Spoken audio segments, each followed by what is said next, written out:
একটা গ্রুপ 7 জন তরুণ, তাদের মধ্যে একজনকে বলা হয় লিডার, কিন্তু তার দায়িত্ব শুধু সিদ্ধান্ত নেওয়া নয়, বরং 6 জনের কান্না চুপ করে শোনা, তাদের ভয় ঢেকে রাখা, আর দরজার ওপাশে যখন পুরো দুনিয়া দাঁড়িয়ে থাকে তখন সে সামনে দাঁড়িয়ে বাকিদের আগলে রাখে।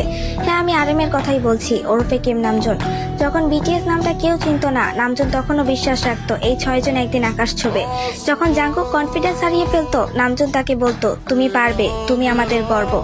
যখন তাইয়াং আবেগে ভেঙে পড়তো, নামজুন চুপচাপ তার পাশে বসে থাকতো, একটা কথাও বলতো না, কিন্তু জানিয়ে দিত তুমি একা না। যখন জিন নিজেকে অবমূল্যায়ন করতো, সে বলতো তুমি শুধু হ্যান্ডসাম না, তুমি আমাদের ব্যালেন্স।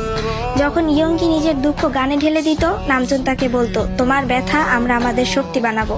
হোসেওকের ভয় যখন তাকে থামিয়ে রাখতো, নামজুন ছায়ার মতো তার পাশে দাঁড়াতো।